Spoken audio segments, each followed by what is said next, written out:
Now, we know that you're only watching this video because Elon Musk was in the title, but we're not alone here. The internet is saturated with Elon Musk, his name and likeness tried and true clickbait. Here's a meme asking the internet to stop with all the Elon Musk memes. Talk about meta. So what is it about Elon Musk that seems to have captivated the entire internet? We decided to ask Bloomberg reporter Ashley Vance, who actually wrote the book on Elon. I think after Steve Jobs died, there was this hunt to see who was the next big figure people were going to latch onto, and Elon emerged as the cult-like figure that really stood out. Building rockets, electric cars, nobody else does things like this. He's a force in society that's like a cross-pollination of Thomas Edison and Tony Stark. Over time, he's just come to embody this Tony Stark-like figure more and more. Yeah, I can fly. He is probably the biggest risk taker on the planet. Every single time one of his companies does well, he seems to just go all in again and take another even bigger risk, and he seems to enjoy living on the edge at all times. You know, Elon ultimately is this huge brand, even more so than his companies. Musk got his business and physics degree from UPenn, and he pursued a PhD program at Stanford for a short time, but changed course to pursue business opportunities with his brother Kimball. His first big payday came from a company they launched together called Zip2. Zip2 began as a sort of online Yellow Pages, offering local businesses a way to launch a web page on their platform, but it quickly went national as a way for newspapers to harness the power of the burgeoning internet. After securing partnerships with 160 publications across the country, Compaq Computer took an interest in incorporating Zip2's software into their Alta Vista search engine and acquired them for $370 million in 1999. Elon received $22 million from the sale. It's just a moment in my life.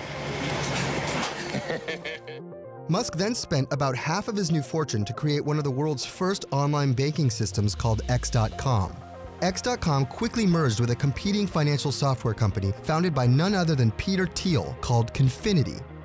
Confinity eventually morphed into PayPal, with Musk its biggest shareholder and CEO. PayPal was sort of a disaster for Elon. He ran the company for a few months to about a year, and then there was this massive coup. Co-founders Peter Thiel, David Sachs met one night while Elon was away on vacation and threw him out of the company, more or less. But Elon remained a majority shareholder, which was ideal when PayPal was bought out by eBay for $1.4 billion. Elon personally made around $170 million from that. Now, if most people were to receive that kind of money at the age of 31, they would likely check out for a bit, buy an island and a boat, listen to the ocean breeze for the rest of your life. But not Elon. He ends up putting about $100 million into SpaceX, $70 million into Tesla, and then $30 million into Solar City. You're more or less just literally lighting your money on fire. And that's exactly what he did. Both SpaceX and Tesla remained notorious money pits for over a decade. The Dow off more than 500 points. This is what financial Armageddon looks like. In 2008, the whole economy is tanking while he's trying to raise money for these companies, and he's blown through his whole fortune. Rockets are just extremely difficult. He has to take loans from friends. Tesla stock voted by Wall Street as the least likely to succeed. At the same time, he's just had a divorce. It was the darkest time in his life, without question. Musk kept his sights high, played the long game, and weathered the storm. It's one of the great sort of escape acts in business history is that he actually manages to keep both companies alive, to get a rocket to space, and to get the Tesla Roadster out the door.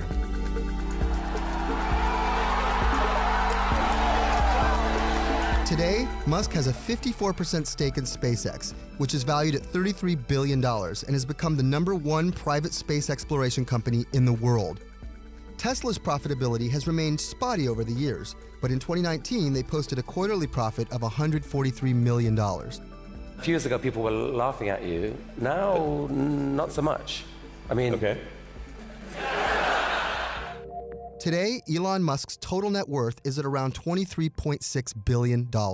And alongside SpaceX and Tesla, Musk has launched multiple future-facing side projects like the Boring Company, OpenAI, and Neuralink, all of which are inspired by a passion for making science fiction concepts a reality. But ultimately, Elon has his sights set on redder pastures. We should really be setting the goal as the creation of a self-sustaining civilization on Mars. When SpaceX first started, the idea was to make rockets that were just much cheaper than the competition, but always lurking in the back of his mind, the real true goal of the company was to make a rocket that could get to Mars and start a human colony. Over the years, it's oddly become a lot more realistic, and they're already building a spaceship that he actually thinks will get to Mars.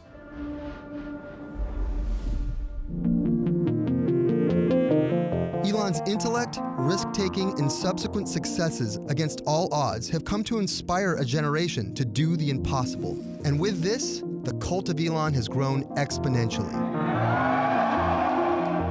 But with great power comes great responsibility, not to mention a Twitter account.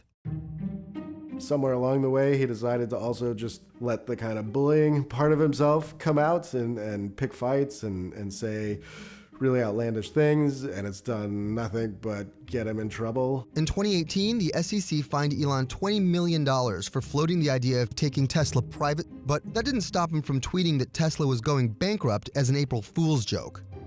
But Elon, that's not funny when people are nervous. I mean, it's April Fool's. People should, lighten up, okay? In July of 2018, Elon called Vernon Onsworth, a diver risking his life to save the children's Thai soccer team from the caves, a pedo guy. Tesla's shares fell 4%, and he was slapped with a defamation lawsuit. He defeated the lawsuit, but not without some bad PR. Vernon went toe-to-toe with a billionaire bully. Then, of course, he smoked pot on the Joe Rogan show. Tesla's stock dropped 8% that day and wound up putting a $6.8 billion NASA contract with SpaceX in jeopardy. I think he's putting a dent in a lot of the goodwill that he had built up, and so he's become a much more divisive figure these days. Oh my God. Well, Elon's going to be better behaved moving forward. He hasn't given us a lot of indications of that. It seems to be going the opposite way. His behavior seems more erratic than ever. He now really relishes being in the spotlight and seems to want to try to one-up himself all the time just to keep this thing going. Maybe it's like that old saying, you can't make an omelet without breaking a few eggs. And if Musk's midlife remains as unpredictable and tumultuous as his early career, then we should expect a lot more broken eggs from here to Mars.